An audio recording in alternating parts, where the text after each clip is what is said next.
सबसे पहले तो मैं आपको मेरे रियल लाइफ एक्सपीरियंस से ही मैं स्टार्ट करना चाहता हूँ कि मेरे काफ़ी सारे फ्रेंड्स लोगों ने इलेक्ट्रिक टू व्हीलर स्पेसिफिकली लिए हैं, जो अभी थोड़े टाइम पहले तक जब लॉन्च हुए थे तो काफ़ी लोगों को बहुत सारी उसके अंदर उम्मीदें थी। बट हैरानी की बात यह है कि अभी तो उसकी गाड़ी को सिर्फ 3 साल हुए हैं टू व्हीलर को, और ओरिजिनल कंपनी ने। तो इसका जो सवाल था उसका फॉलो अप क्वेश्चन मैंने उससे ऐसा पूछा कि भाई तूने कितना सेविंग कर दी।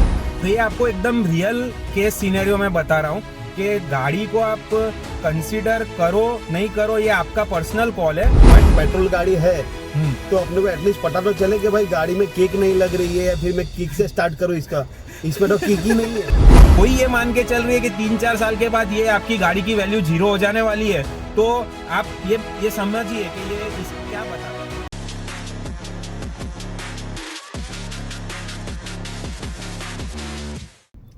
राहुल, मेरा एक आपसे सवाल है कि जो इलेक्ट्रिक व्हीकल्स रहते हैं उसमें ज़्यादातर लोगों की ऐसी कमेंट्स आती है कि इलेक्ट्रिक व्हीकल ले या ना ले, या फिर इलेक्ट्रिक कार है उसकी बात करें तो जो इलेक्ट्रिक व्हीकल का मतलब क्या पूरा सीन है वो डिटेल में समझो। लेनी चाहिए नहीं लेनी चाहिए, क्या प्रोस है क्या कॉन्स है, उसके बारे में थोड़ा एक्सप्लेन कीजिए आप। ओके, तो सबसे पहले तो मैं आपको मेरे रियल लाइफ एक्सपीरियंस से ही मैं स्टार्ट करना चाहता हूँ कि मेरे काफ़ी सारे फ्रेंड्स लोगों ने इलेक्ट्रिक टू व्हीलर स्पेसिफिकली लिए हैं, जो अभी थोड़े टाइम पहले तक जब लॉन्च हुए थे तो काफ़ी लोगों को बहुत सारी उसके अंदर उम्मीदें थी।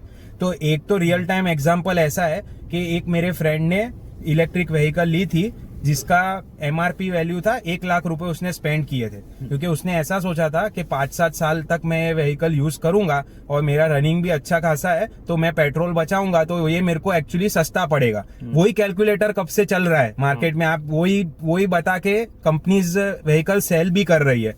बट हैरानी की बात यह है कि अभी तो उसकी गाड़ी को सिर्फ 3 साल हुए हैं टू व्हीलर को, और ओरिजिनल कंपनी ने ही उसकी वैल्यू 50,000 कर दी। मतलब जो गाड़ी उसने 1 लाख में ली थी वो आज की डेट में 50,000 में नहीं मिल रही है, सेम मॉडल और उससे अपडेटेड बैटरी के साथ। यहाँ पे बात खत्म नहीं हुई। 3 साल के अंदर उसकी गाड़ी का 2 बार बहुत खतरनाक ब्रेकडाउन हुआ, जिसमें उसका 25 दिन 30 दिन तक गाड़ी 2 बार सर्विस सेंटर में पड़ी रही, और अंडर वारंटी वो जो बैटरी के पार्ट्स थे, एक बार तो पूरी की पूरी बैटरी चेंज हुई, उसका कॉस्ट एक्चुअली 70,000 के आसपास था। वो तो वारंटी में था तो उसको 2-3 हजार का ही खर्चा हुआ। बट आप ये चीज समझिए कि अगर वो वारंटी के बाहर चला जाता है तो उसको 70,000 का वो व्हीकल पे एक्चुअल में कॉस्ट पड़ने वाला था। तो इसका जो सवाल था उसका फॉलो अप क्वेश्चन मैंने उससे ऐसा पूछा कि भाई तूने कितना सेविंग कर लिया। तो बोला भाई सेविंग की बात छोड़, मैं कंटाल गया हूँ, क्योंकि मेरा वो टाइम पे रेंज भी कम था गाड़ी में और जितना कंपनी ने बोला था उतना कभी आ नहीं रहा था, और प्लस मेरा 25-30 हजार का ही फ्यूल बचा। उसके सामने तो मेरे को इतना सारा टेंशन लेना पड़ा, और सबसे ज्यादा वो प्रॉब्लम में इसलिए आ गया कि बोले जब नई गाड़ी 50,000 में मिल रही है तो मैं अभी मेरा क्या है कि वारंटी खत्म होने वाला है, तो उसके बाद तो शायद ये 10,000 में भी कोई खरीदने को तैयार नहीं होगा। तो ये आपको एकदम रियल केस सिनेरियो में बता रहा हूँ कि गाड़ी को आप कंसीडर करो नहीं करो ये आपका पर्सनल कॉल है, बट ये आप मान के चलो कि ये इलेक्ट्रिक गाड़ी जो है ना वो एक तरीके से एक इलेक्ट्रॉनिक सेटअप के हिसाब से ही आज की दुनिया में चल रही है।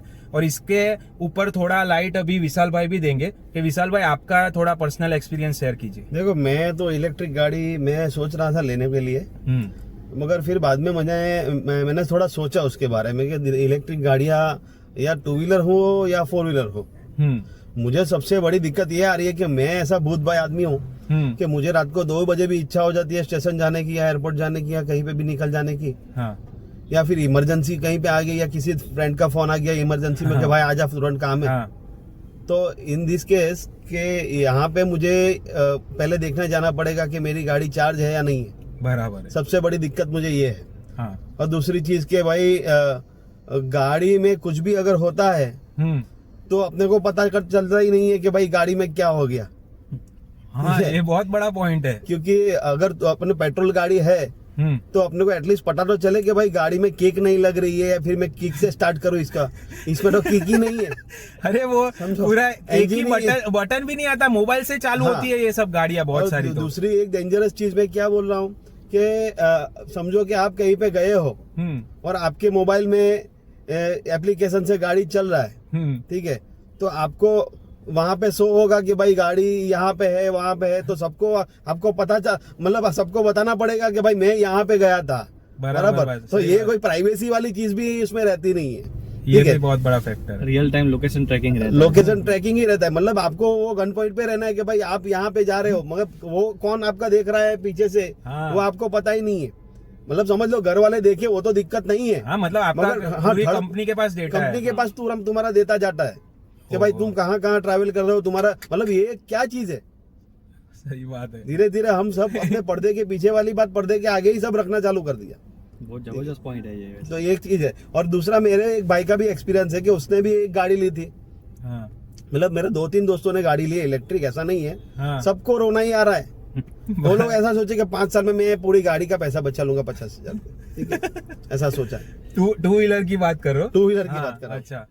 मेरे तो फेसबुक पे एक बंदे ने क्या किया था कि पूरा सोशल मीडिया पे वीडियो निकाला उसने, हाँ। और फेसबुक पे ऐसे लिख दिया कि भाई ये गाड़ी मत लो, वो तो उसकी बात कर रहा था, दूसरी गाड़ी है ना iQube, हाँ, iQube अच्छा। मत लो, iQube मत लो, इतना मेरा खर्चा हो गया, ऐसी पूरी पोस्ट मारी और नीचे पूरा वीडियो डाल के उसने रखा। तो ये बहुत सारे किस्से हैं, ऐसा नहीं कि 1-2 किस्से हैं मार्केट में, और लोग ऐसे परेशान हो गए इस चीज के। तो इसीलिए गवर्नमेंट भी ये कहती है कि भाई इस गाड़ी का डेप्रिसिएशन रेट जो रहता है वो 50% के आसपास है, क्योंकि उनको भी मालूम है कि इसको 4-5 साल के बाद बेचने की बात होगी तो कोई वैल्यू ही नहीं आएगी, समझो। तो इस पे मैं थोड़ा आपको बताना चाहता हूँ कि जो इलेक्ट्रिक गाड़ियां हैं उस पे 40% डेप्रिसिएशन गवर्नमेंट ऑफर करती है, जो बिजनेस ओनर्स के लिए वैलिड होता है। और इसके ऊपर हमने एक सेपरेट वीडियो भी बनाया कि इसी वजह से टैक्स सेविंग के हिसाब से बिजनेस ओनर्स ले रहे हैं, तो वो ये रिस्क उठाने को भी तैयार है कि गाड़ी नहीं बिकी तो ठीक है, हमारा टैक्स तो बच जाएगा, बट अगर आप डेप्रिसिएशन भी क्लेम नहीं कर रहे तो आप ये मान के चलो कि गवर्नमेंट जो बहुत कंजर्वेटिव होती है, जो तो ऐसा समझ के चलती है, अगर समझो कि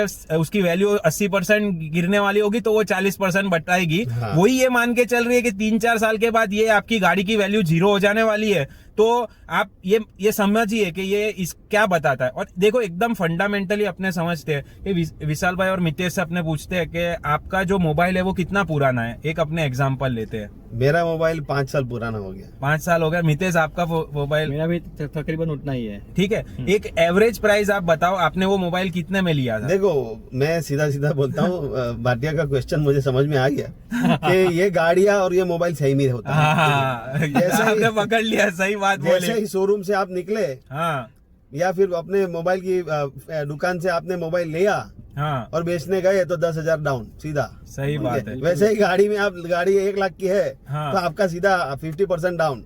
बराबर। गाड़ी में ऐसा होता है, गाड़ी में 50% कीमत कम हो जाती है। बराबर बात चलो है। 50 भी नहीं, कोई बोलेगा भाई इतना ज्यादा थोड़ी बोल सकता है, चलो ना भाई 20% बोलो, हाँ, ठीक है, फिर भी 1 लाख का गाड़ी तो 20,000 कम देना पड़ेगा ना, 20,000 कम ही आएगा आपका। सही। और एक जो बहुत बड़ी दिक्कत मेरे को लगती है वो है इलेक्ट्रिक गाड़ी का सर्विस नेटवर्क।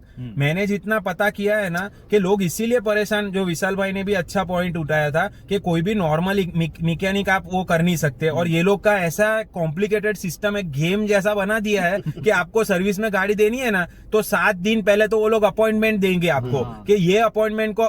और अभी हम ज्यादा ब्रांड के ऊपर नहीं जाएंगे, पर जब ये गाड़ियां लॉन्च हुई थी तो उनका ऑफलाइन सर्विस सेंटर ही नहीं था। आदमी आपके घर पे आएगा, वो गाड़ी में देखेगा, कुछ को प्रॉब्लम होगा तो वो बेंगलोर में से पार्ट्स मंगवाएगा। तो आप सोचिए कि भाई आप जो पैसा बचाने के लिए ये काम कर रहे हो, वो एक तरीके से आपने स्ट्रेस ले लिया है अपने जीवन। दूसरी एक चीज ये है कि गाड़ी इतनी अभी एडेप्टिव नहीं हुई है गाड़ी। हाँ, आप टेक्नोलॉजी एडेप्ट इतना, अब जैसे मोबाइल तो सब अपने पता है कि मोबाइल खराब भी होगा तो वो रिपेयरिंग हो जाएगा, क्योंकि 1000 रिपेयरर्स मिलेंगे वहां पे आपको, ठीक है, और उसमें नॉलेज भी उन लोगों का रहता है। गाड़ी आप मोबाइल वाले के पास तो लेके जाओगे नहीं कि भाई तू इसको पेचियां मार रहे, ठीक है, क्योंकि उसके सॉफ्टवेयर उसकी सिस्टम अलग रहती है, वहां से कहां से उसके वायरिंग कनेक्टेड रहते हैं, बैटरी में से फिर पावर जनरेशन वाला लोचा। दूसरी सबसे बड़ी चीज ये है कि कोई भी चीज हो, ठीक है, ये बैटरी का पर्टिकुलर अपने बात करते हैं कि भाई पेट्रोल इंजन जैसा नहीं है कि पेट्रोल डाला और इंजन चल दिया, उसको कुछ उसमें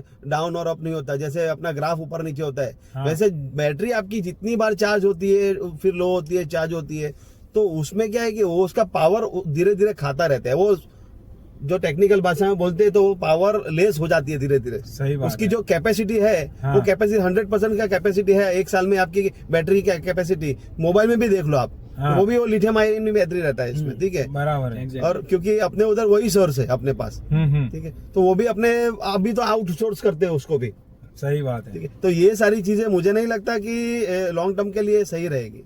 एक चीज मैं ऐड करना चाहता हूँ इसमें, जो है सेफ्टी। हम्म। अभी आपने देखा होगा कि अपनी जो नॉर्मल जो पेट्रोल बाइक होती है उसकी जो एक्सेसरीज और वो होता है जो उसका मेटल का बना हुआ रहता है, बराबर है। और उसके कंपैरिजन में ये जो इलेक्ट्रिकल गाड़ी जो रहती है उसका तो मतलब एक आप हाथ भी मार दो धीरे हल्के से तो भी टूट जाए। उस हिसाब से उसकी सेफ्टी फीचर पूरा प्लास्टिक बॉडी रहता है। प्लास्टिक बॉडी रहता है, फाइबर बॉडी ऐसा कुछ रहता है, और पतरा भी डालेगा तो हाँ। उसमें उतना हैवी नहीं डाल सकता, हाँ, क्योंकि उतना वो लोड नहीं ले खींच सकती पाएगा, है गाड़ी। समझो।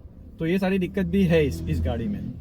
अभी कंक्लूजन में मैं यही चीज बोलना चाहता हूँ कि देखो सबसे ज्यादा दिक्कत इसमें कौन सी आ रही है। देखो जिनके पास ज्यादा बजट है, जो अच्छी ब्रांड्स और मतलब हायर टेक्नोलॉजी की गाड़ियां आज की डेट में ले सकते हैं, अभी नानी है, बहुत इवॉल्व हो गई। जो 3 साल पहले सीनियर था अभी काफी चेंज हो गया। अभी जो बाइक्स आ गई है, मोटरसाइकिल्स आ गई है, वो बहुत अच्छी भी आ गई है, पर मैक्सिमम जो पब्लिक है ना वो लो कॉस्ट गाड़ियों में घुस रही है। हाँ। समझो, जो जिनको 40-50 हजार के अंदर में इलेक्ट्रिक गाड़ी चाहिए, जो तो वो उसमें बहुत ज्यादा प्रॉब्लम आ रहा है, क्योंकि कंपनी के पास इतना पैसा ही नहीं है कि वो आपको वो टाइप की क्वालिटी दे सके। आप ऐसा समझो कि आप पिज्जा खाने जा रहे हो और आपको होटल का पिज्जा जो है वो आपको रास्ते की लारी जैसे पे चाहिए। हाँ। तो आप वो दो चीज को कंपेयर नहीं, ये आपको भी अपना माइंडसेट समझना पड़ेगा कि आप किस चीज में उतर रहे हो। दूसरी एक चीज ऐसी है कि टेक्नोलॉजी नहीं है हाँ, इसमें, अभी टेक्नोलॉजी में ग्रो कर रहा है उसमें, क्योंकि इसका फंडामेंटल क्या है, देखो बैटरी वाली गाड़ी यूज करने का फंडामेंटल क्या है